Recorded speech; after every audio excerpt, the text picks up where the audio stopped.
How should you start this letter? I write to advise you that the purchase of your new vehicle has been completed. Or, I am writing to advise you that the purchase of your new vehicle has been completed. Well, actually, both are acceptable. I write or I am writing. The rest is the same. But the present simple is more formal. Welcome to my advanced present simple lesson, where we're looking at formal correspondence, physical feelings, and using the historical present with the present simple tense. Let's start by looking at formal correspondence. So we use the present simple for activities that involve the communication of formal messages. So some examples are, I write to advise you. We share news of. I speak on behalf of. These are all openings to what could be formal correspondence statements, either by writing or by speaking. So if you want to increase the formality of your correspondence or your communication, switch back into the present simple. Now let's practice with some exercises. Here you need to choose whether to fill the gaps with speak or am speaking. In other words, is it a formal situation or a less formal one? I something to you today about the serious issues in poorer countries. I something to you because I can't trust anyone else. I something to thousands of people on the radio right now. Do we fill the gap with speak or am speaking? Please pause the video if you need more time, but here are the answers. First of all, I speak to you today about the serious issues in poorer countries. We use speak here because this is clearly a formal correspondence. Someone is speaking about a serious issue. They may be speaking about it to a crowd of people who have come especially for professional reasons. In the second example, it's likely to be am speaking because it's two people speaking together who've got a close relationship. I can't trust anyone else indicates that the relationship is close and therefore we should be less formal. And then in the final one, you're probably going to say, I am speaking to thousands of people on the radio right now. When you speak on the radio, it can be a formal address to people listening, but the way that the sentence is shaped by saying right now with an exclamation mark at the end shows us that in this case it's less formal. So using the present continuous, I am speaking, is more appropriate. And to finish with, why don't you think of a sentence for yourself that follows this grammar pattern? Imagine you are introducing a formal presentation. What would it be about? Perhaps you could complete the sentence below. I speak, and then you fill in the gaps using the present simple to say something more formally. So do that now or do it in your spare time. Let's move on to lesson 2 of this particular lesson. How should you describe this person's condition? Would you say, I feel unwell, or I am feeling unwell? Well, actually, when it comes to expressing feelings, both are possible. I feel unwell or I am feeling unwell. So physical feelings can be described with the present simple or continuous tenses. It qualifies as both being state or active. So in the examples, you could say, I feel pain in my stomach, but you could also say, I'm feeling sick and I feel delighted. The simple form or the continuous form both work here.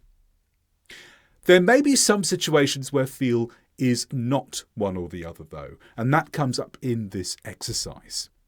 Which sentence in this exercise uses feel in the wrong way? Number 1, I feel pain in my knee. Number 2, I'm feeling hot. And number 3, I feel for something in the bag. Which one uses feel in the wrong way? Stop and think about it for a moment, but I'm going to go straight to the answer, so pause if you need to. Here is the answer.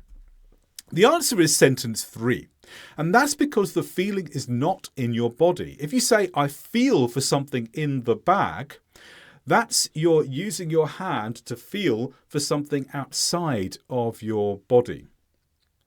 And when we're not talking about our own body, it becomes an activity of feeling for something.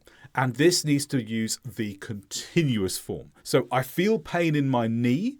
That's your body. I'm feeling hot. Well, the heat outside of me is affecting my body. But I am feeling for something in the bag. I'm really reaching. I'm doing an activity in the hope that I will eventually feel it. And that needs to be in the continuous form. So with number 3, we didn't have the choice of either the simple or the continuous in the same way. How do you feel today? Make 2 sentences, one with I feel and one with I am feeling. And one more thing.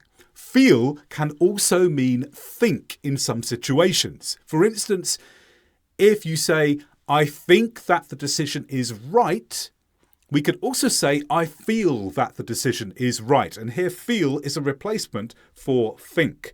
And when this is the meaning, then feel often takes the present simple.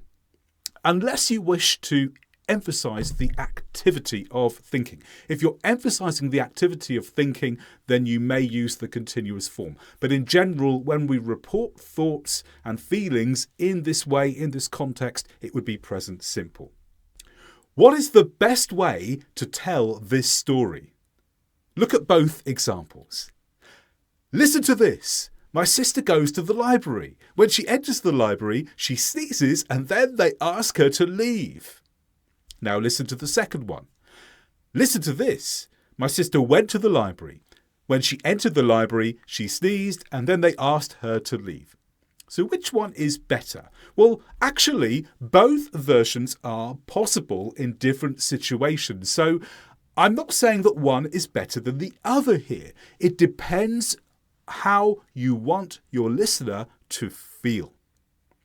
Let me explain further. So when we tell stories, we usually tell them in the past simple. So for instance, she entered the library last week. It's clearly happened in the past. It's finished in the past. But you can use the present simple to help the listener imagine themselves there. She enters the library and. So we're telling the same story. But we're trying to get the person imagining that they were there at the same time so they can build a picture in their minds of what they're listening to. And if you're doing this, you can go back to the present simple or the continuous. You use the present simple, though, if you have events in a story that you want to move along from one to the next. Let's practice doing this then. Which past simple verbs, which are underlined here, could be changed into the historical present? I'll read through them, think about it, and then I'll give you the answer. When did the train leave? The train left at 3 p.m. earlier today. What happened next? He spoke to the manager and the manager gave him a refund. The first year that people walked on the moon was 1969. Okay, so when can we use the historical present instead? It would be the middle one.